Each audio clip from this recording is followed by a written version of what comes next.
¿Sabes quién fue Eneas? ¿Y la relación que tuvo con los antiguos romanos? ¿Y sabes que la ciudad de Roma fue fundada por dos gemelos?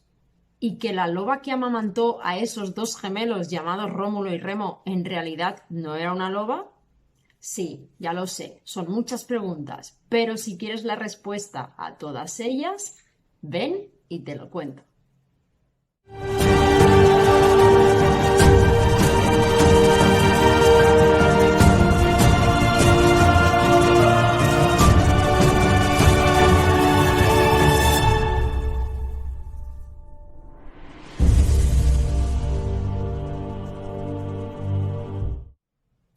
Para hablar del origen mítico de Roma, debo remontarme a la guerra de Troya. Si no viste los vídeos que dediqué a esta compleja guerra, la más importante de toda la mitología griega, te recomiendo que pares el vídeo ahora mismo y vayas a verlos, porque voy a empezar con un gran spoiler. Cuando se termina la guerra de Troya, como ya sabes, murió muchísima gente. De hecho, solo lograron sobrevivir unos pocos, encabezados por un tal Eneas, y que lograron huir sin ser vistos. Con Eneas viajaba su padre, que ya era muy mayor, y también su hijo. Tienes que pensar que Eneas perdió a su mujer durante el conflicto. Su viaje les llevó a recorrer un largo y accidentado trayecto hasta las costas de la península itálica actual, en una región concretamente llamada el Lacio. Allí habitaba la tribu de los latinos, con quienes hicieron muy buenas migas, tanto que Eneas llegó a casarse con la hija del rey, Lavinia, y fundó una ciudad a la que llamó Lavini en honor a su nueva esposa, y allí gobernaron felices hasta que Eneas murió por causas naturales, y lo sucedió su hijo Ascanio, pero éste decidió fundar una nueva ciudad para gobernar él mismo, y la llamó Alba Longa. En esa ciudad no solo gobernó él, sino que a lo largo de los años gobernaron todos sus descendientes durante mucho tiempo. Numitor es el rey en el que tenemos que poner ahora nuestra atención. Fue rey de Alba Longa y un buen rey según las crónicas, pero murió a manos de su hermano menor Amulio, quien le arrebató así el poder. Amulio, como era el hijo menor y no primogénito, no tenía derecho al trono, y para asegurarse que nadie podía quitárselo, hizo matar a todos los hijos varones de Numitor, que eran los únicos que podían heredar el trono. Pero Numitor tenía también una hija, llamada Rea Silvia. Como no suponía una amenaza para Amulio, puesto no podía heredar el trono, no la hizo matar y así no siguió manchando sus manos de sangre, pero en cambio la obligó a ser vestal. Y aquí tenemos que hacer un alto en el camino, y así te cuento qué era una vestal y entenderás la decisión de Amulio. Las vestales eran sacerdotisas de la diosa Vesta, Hestia en griego, y se encargaban de mantener el fuego sagrado de los templos siempre encendido. De hecho, las vestales eran escogidas ya de niñas y no podían tener ninguna malformación física ni psíquica. Empezaban su labor con 10 años y dedicaban a la diosa un total de 30 años, es decir, toda su vida, y más si tenemos en cuenta que la esperanza de vida de la época rondaba los 40 o 50 años, como mucho. Los primeros 10 años se formaban como vestales, los siguientes 10 ejercían como tales y los últimos 10 enseñaban a las nuevas aprendices. Cuando se retiraban, si es que no se habían muerto todavía, vivían en unas dependencias anexas al templo hasta el final de sus días.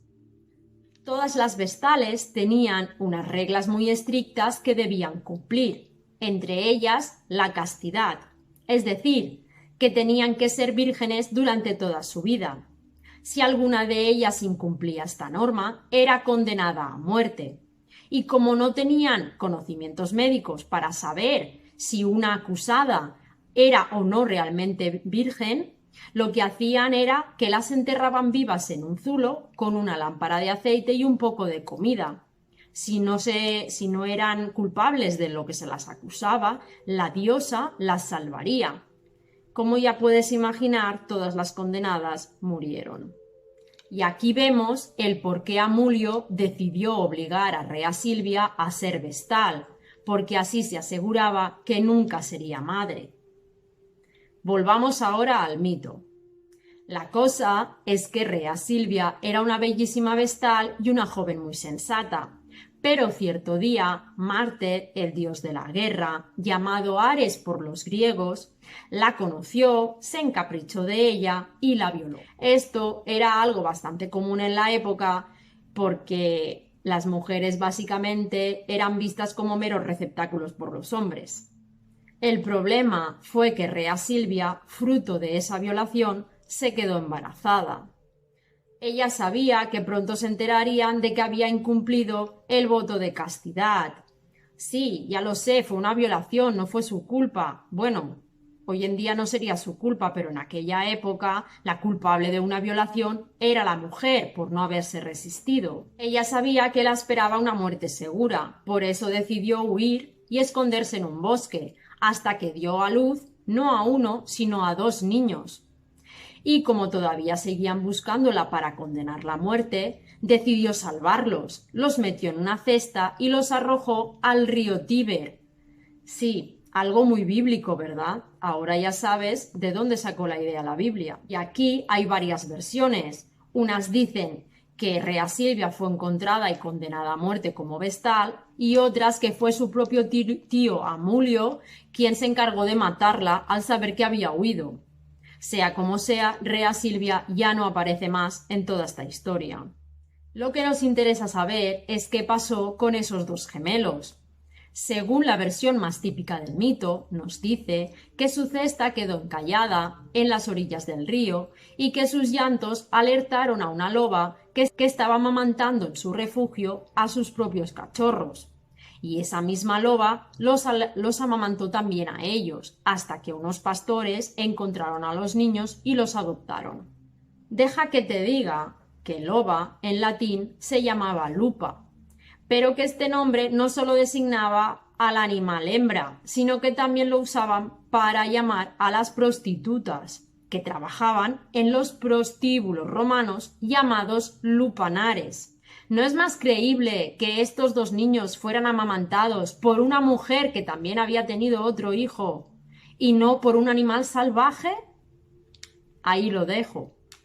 Sea como fuere, estos 2 niños acabaron siendo adoptados por una pareja de pastores que no habían podido tener hijos. Pues bien, esos gemelos fueron llamados Rómulo y Remo y fueron criados como 2 pastores. Pero por cosas de la vida, cuando fueron mayores, se enteraron que habían sido adoptados y quisieron conocer los verdaderos orígenes de los que provenían. No tardaron en descubrir toda su historia y lo que su tío abuelo Amulio había hecho con su abuelo y también con su madre. Cargados de ira, quisieron venganza y la consiguieron matando a Amulio en su propia casa. Y así fue como recuperaron la corona que les pertenecía por nacimiento. Pero ellos no quisieron gobernar en Alba Longa, sino que querían empezar de cero en una ciudad nueva que sintieran como propia. Decidieron que la localización de esta nueva ciudad sería a orillas del río Tíber, allí donde fueron encontrados en su cesta cuando eran unos bebés. El problema es que eran gemelos. No podían reinar los 2, solo uno podría hacerlo, y para decidir cuál sería, visitaron o consultaron más bien a un augur, es decir, algo así como un oráculo adivinatorio. El augur les dijo que el que viera más buitres volar sería el rey. Remo fue el primero que vio 6 buitres volar, pero al cabo de poco rato fue Rómulo que vio el doble. Así pues, Rómulo fue el escogido rey de esta nueva ciudad. Rómulo, con ayuda de un sacerdote, trazó los límites sagrados de la ciudad. Se decía que nadie podía cruzar esos límites mientras se estuviera llevando a cabo el ritual de fundación. Pero Remo, que no había quedado contento con la decisión del augur, desafió a su hermano saltándose esa regla. Y Rómulo no dudó en asestarle una lanza en el pecho que le arrebataría la vida a su hermano. La ciudad se llamará Roma, por Rómulo, y su fundación data del 21 de abril del 753 a.C. Como ves, es una ciudad que esconde sangre fratricida en sus cimientos. Y podría terminar el vídeo aquí, reflexionando cómo los romanos quisieron justificar su expolio cultural de los griegos, aludiendo a su propio origen, procedente del mismísimo linaje de Troya.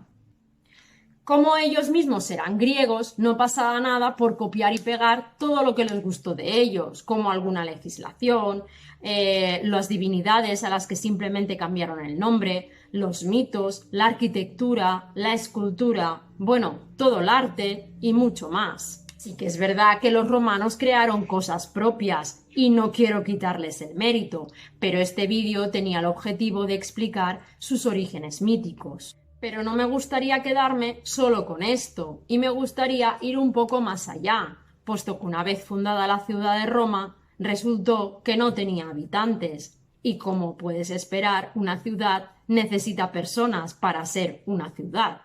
Así que Rómulo, como calidad de rey de Roma, fue a negociar con algunas tribus de la zona algunas alianzas y consiguió que los latinos y los albanos se unieran a él, pero aún así era gente insuficiente para una ciudad que pretendía ser tan grande. Por eso Rómulo decidió recurrir a la violencia. Si no podía conseguir gente que viviera en su ciudad por las buenas, lo conseguiría por las malas. Rómulo lo hizo de una forma disimulada, eso sí. Organizó unos juegos ecuestres y atléticos e invitó a una tribu muy grande llamada los Sabinos que no se había querido unir a él. Mientras las competiciones estaban dando lugar y todo el mundo estaba pendiente de ellas, los romanos aprovecharon para secuestrar a las hijas de los Sabinos. Este episodio es conocido como el rapto de las Sabinas. Cuando los sabinos volvieron a su ciudad y se enteraron del rapto, no se quedaron de brazos cruzados. Era evidente, les declararon la guerra a los romanos, pero ganaron muy fácilmente los romanos gracias a que la ciudad de Roma era la mayor ciudad amurallada de las de la época, pero muchísimo más que Troya. Así pues, la guerra llegó a un punto muerto, puesto que los sabinos no podían entrar en la ciudad de Roma de ninguna manera. Pasaron meses, incluso años, pero el rey Sabino, Tito Tacio, no se daba por vencido y un día decidió sobornar a una joven romana con oro para que les abriera la puerta de la ciudad, y así fue como pudieron entrar. Justo en el momento en que los dos ejércitos iban a enfrentarse cuerpo a cuerpo, las mujeres sabinas pararon la contienda y les suplicaron que no se mataran, pues habían tenido hijos con los romanos y no querían que se quedaran huérfanos, como tampoco querían ver cómo morían sus padres y sus hermanos. Movidos por las súplicas, pararon la lucha, firmaron la paz y negociaron la unión de los dos reinos, pero conservando a los dos reyes, es decir, que durante un periodo de tiempo Roma tuvo dos reyes, Rómulo y Tito Tacio. Y en este punto te estarás preguntando, ¿y por qué no compartió la corona con su hermano Remo? Yo tampoco lo sé. Cuando Tacio murió, Rómulo gobernó solo, hasta que un día se desató una terrible tormenta y desapareció sin más. Días después, alguien soñó que Rómulo había ascendido a los cielos y se había convertido en Dios. Lo llamaron Quirino, igual que el dios de la guerra Sabino. Y ahora sí, este es el origen mítico de Roma, un origen un tanto polémico, no me lo puedes negar. Fundada con la excusa de ser herederos de los griegos, con sangre fratricida en sus cimientos, y sustentada por raptos y violaciones múltiples que dieron lugar a sus primeros habitantes. No podía ser sino la capital de un gran imperio que se alzaría con violencia sobre sus contrincantes. Y hasta aquí el vídeo de hoy. Espero que te haya gustado y gracias por estar.